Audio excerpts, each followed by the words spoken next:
10 years ago, we saw one of the greatest years in sports we've ever seen. And because of this, the championship game in almost every sport delivered at a high level. The games we're going to rank today are some of the most iconic and unforgettable games in the history of sports. And the fact that we got these games in such a short time span is seriously insane. We were absolutely spoiled in 2016. But out of all the insanity and chaos we saw, which game stands out the most? 10 years later, how do the 2016 championship games stack up amongst one another? Today, we're going to be ranking the 2016 championship games from worst to best, basing the ranking off of how well the games have aged compared to the others, the circumstances within the games, and most importantly, just how good the games were in general. The games we're going to rank are the national championship between Alabama and Clemson, the Super Bowl between the Broncos and the Panthers, the national championship between Villanova and North Carolina, Game 7 of the NBA Finals between the Cavs and the Warriors, the College World Series Final between Coastal Carolina and Arizona, and Game 7 of the World Series between the Cubs and the Indians. Yeah, sorry soccer fans, I'm not ranking anything soccer related. I'm personally not a soccer fan and I have no idea what the hell happened in 2016. And the Stanley Cup Finals went to 6 games instead of 7, so technically that wasn't a quote-unquote championship game, so I won't be ranking that either, but congrats to the Penguins anyways. Without further ado, let's get the rankings started.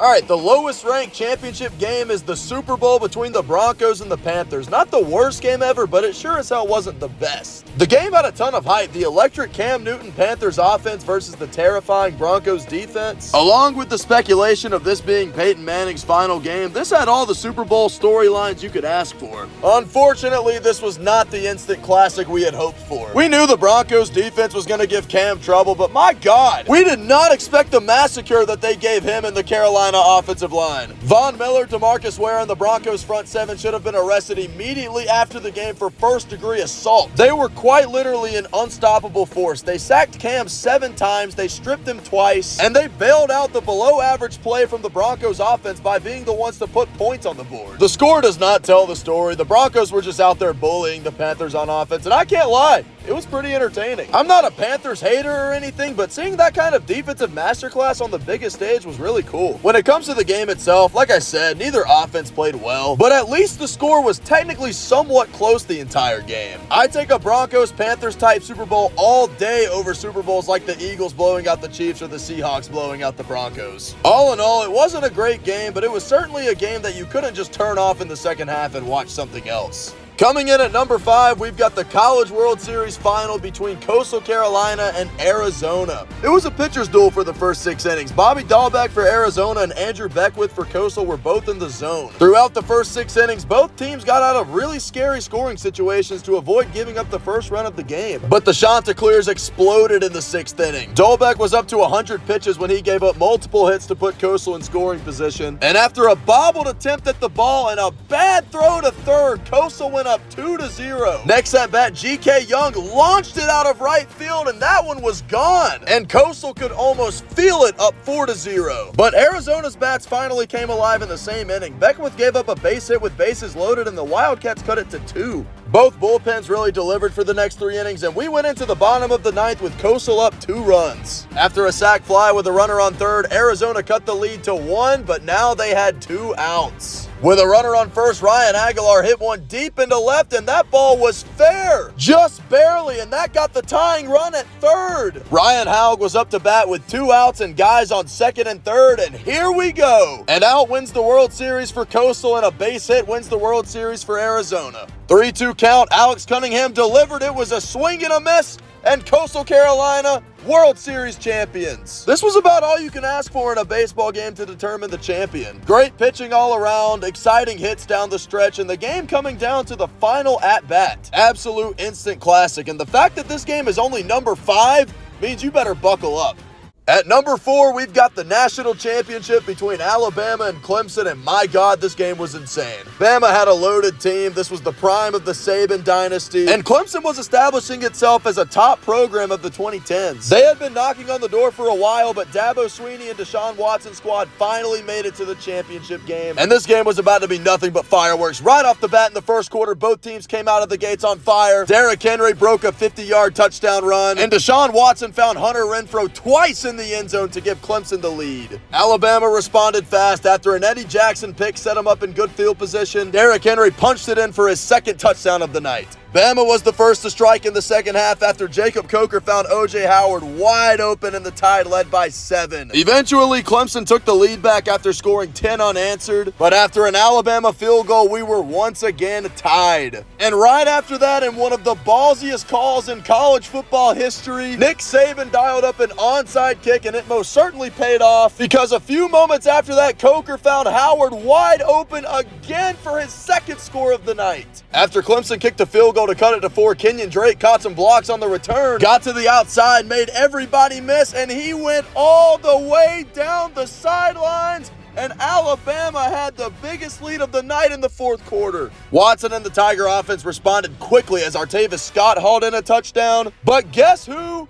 O.J. Howard took a screen all the way to the red zone, and that set up Bama for the dagger. Bro literally had the game of his life in the national championship. Derrick Henry crossed the plane on 3rd and goal, but Clemson still refused to give up as Watson found Jordan Leggett to cut it to 5. But the onside kick was recovered by the Tide, and Alabama won the national championship in a thriller. What an absolute banger of a title game. Back and forth, both teams traded blow after blow. So much future NFL talent on the field, and the first of many Alabama versus Clemson duels in this era of college football. Now, you just saw how awesome that game was. You're telling me there were 3 other games that were better than that? These next 3 games are 3 of the greatest games in the history of sports, and all 3 have the case for not only the best game of 2016, but the best game of all time. It's extremely tough to rank them, and I'm probably going to piss you off with my rankings, but after rewatching these games, I think the game I put at number 2 has aspects that can't be topped by the game I put at number 3, and the game I put at number 1 has aspects that can't be topped by the game I put at number 2. It's very narrow, and I could totally get on board with any possible ranking of these 3, but in my opinion, the 3rd best championship game of 2016 is Game 7 of the NBA Finals between the Cavs and the Warriors. In one of the most nitty-gritty, grinded-out Game 7s of all time, LeBron and the Cavs came into Oracle Arena attempting to complete a full 3-1 comeback over Steph Curry and the 73-9 Warriors. And this game was an all-out war. It literally felt like a heavyweight title fight between Ali and Frazier. Every possession was so damn intense. You could feel the nerves that these players had from the TV. Both squads were completely exhausted, using every last ounce of fight they had left to bring a championship home. It was a very physical series throughout. The Cavs did a really good job defensively slowing down Steph and Klay, as it was actually Draymond who was getting the buckets for the Warriors. LeBron and Kyrie combined for 53, and not having to worry about Andrew Bogut down low created so many more opportunities for LeBron to score underneath. And for Kyrie, it was simple. Nobody could guard him. He was scoring at will. It did not matter who was guarding him. Steph, Klay, Draymond, Iguodala, every matchup was going his way offensively. We get to the fourth quarter and we see 2 of the greatest plays in sports history. LeBron's unbelievable chase down block on Iguodala and Kyrie's go-ahead step back 3 on Steph Curry. It does not get more clutch than that. And let's not forget Kevin Love's defensive effort on Curry down the stretch. The Warriors were held to 0 points in the final 4.5 minutes. The final 4.5 minute stretch had everyone on the edge of their seats. It truly felt like whoever made the next shot would win the game. And that's exactly what happened after Kyrie made the 3. The Cavs completed the 3-1 comeback, and LeBron fulfilled his promise and brought a championship to Cleveland. This game is probably number 1 on any other year's rankings of sports championships, but the problem is 2016 is so damn stacked. There just so happens to be 2 games that are narrowly better than this one. Since I have to nitpick and give an explanation on why this isn't number 1, I can't help but ignore the Bogut injury. I am not saying the Warriors win the game with Bogut on the court, but it does give you the what if in your brain. And the other 2 games ahead of this game did not have any significant injuries. Golden State lost a key facilitator offensively and a really big presence down low that could have altered the game. Again, not saying the result would have been any different, like LeBron still blocks Iguodala and Kyrie still hits that shot if Bogut played, but it just begs the question, would the game have even been in that position if he was there? We'll never know, but I will say LeBron and the Cavs deserved to catch that break, because the year before both Kyrie and Love went down when the Cavs had a 2-1 lead, and that pretty much ended any chance they had to close out the series. But all in all, this was one of the greatest games of all time, and it just narrowly misses the number 2 spot on this list. And at the number 2 spot is the second completion of a 3-1 comeback, this one being Game 7 of the World Series between the Cubs and the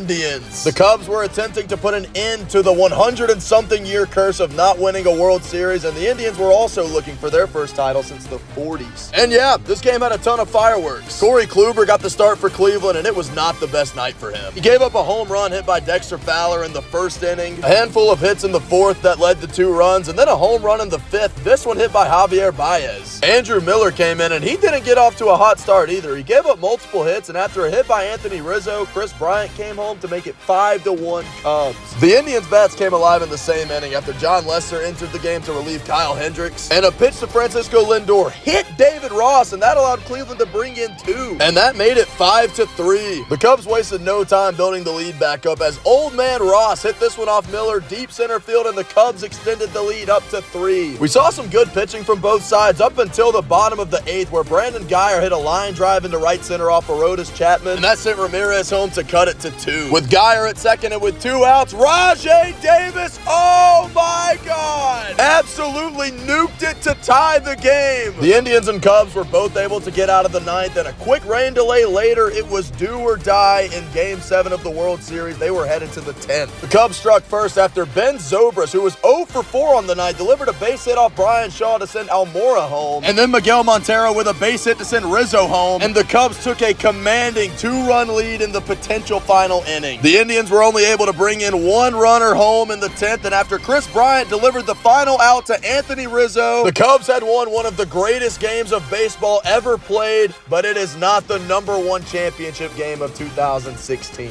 I'll go into more detail as to why this isn't #1 when we actually talk about #1, but for the people that automatically put this at the top because of the Cubs World Series drought, I'm gonna be honest, man, I think that's really stupid. The reason I love and appreciate this game is, for one, how awesome the game was, and 2, the resilience of the Cubs to come back down 3-1 in the series and to rally together down the stretch after the Indians had all the momentum after Rajai Davis's home run. The Cubs being terrible for a century doesn't make this game any better or any worse, in my opinion. Now, obviously, if you're a Cubs fan, that is not the case, but when we are just looking at the games themselves, I can't give this one bonus points because of the Cubs being cursed for so long. Now that that's out of the way, let's get on to #1, which is Villanova versus North Carolina for the national championship. The 2 best teams in the country with 2 Hall of Fame coaches going at it for the title, and this was, in my opinion, a perfect game of basketball. It was a chess match between Jay Wright and Roy Williams, with Villanova's guards creating elite spacing and ball movement against North Carolina's athleticism and rebounding dominance. Both teams executed from start to finish. And it's funny because this game looked more like an NBA game in terms of efficiency and shot making, while the Cavs-Warriors game looked more like a college game with how ugly, grueling, and grinding that game was. That's not to say the style of game that Villanova-North Carolina was is a better style than the style of game that Cavs-Warriors was, but it is interesting how they basically flip-flopped the stereotypical styles of their respective leagues. The first half was beautiful basketball. The game was in a great flow, and after a Phil Booth bucket at the buzzer, the Tar Heels led by 5 at the half. But Villanova came out in the second half and was just a tad bit better for the majority of the second half. The Wildcats were executing almost perfectly offensively with extremely smart shot selection. They shot 58% from the field. Ryan Arcidiacono was the engine, and he controlled the tempo the entire night, and it was almost like Villanova didn't feel an ounce of pressure because they were making so many big-time shots. And how about Phil Booth off the bench? 20 points with a steal and a block. North Carolina trailed for most of the second half, but they did not allow Villanova to get a big enough lead to where you could even think about them pulling away. With a minute and a half left, Marcus Page drained a 3 in the corner to cut it to 3, and then Bryce Johnson on a mismatch banked it in, and it was a 1-point game. Next Carolina possession after Booth hit 2 free throws. Page with a layup rolled off the rim, and a battle for the ball under the basket resulted in Page getting it back and getting it in to cut it to 1 again. Next possession for Villanova sent Josh Hart to the line for 2, and he drained both of them. Very clutch free throw shooting down the stretch for Villanova. Do or die for North Carolina. They had to make something happen right here, and Page, off balance, throws up a prayer,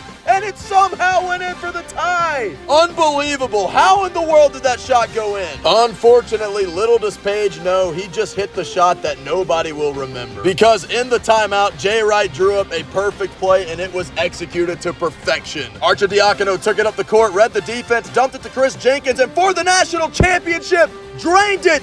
Money from downtown at the buzzer. And this, ladies and gentlemen, in my opinion, is the greatest game and the greatest play of all time. This is what what the other games I listed before do not have. At the final moment of the final game, the winning team made the most electric championship winning play you could possibly draw up. On top of the game itself being a damn near perfect game, I can't put a game over this one. The sound of the fireworks, the whole team celebrating on the court, the agony of defeat on the faces of the Carolina players. It is as dramatic and extraordinary as you can ask for in a championship game. Villanova versus North Carolina takes the crown of the best 2016 championship game. I'm sure I just pissed a lot of you off, but I know we can all agree on one thing. 2016 was peak! What an insane catalog of championship games. I honestly don't know if there is another year out there that can actually compete. We were completely spoiled in 2016, and I'm sure all of us can vividly remember and point out where we were and what we were thinking when all of these games went down. But that is going to do it for this video. Be sure to like, subscribe, and leave a comment. Let me hear your rankings of these games and your reasoning behind your rankings. I look forward to reading them. Thank you guys so much for watching, and I will see you all in the next video.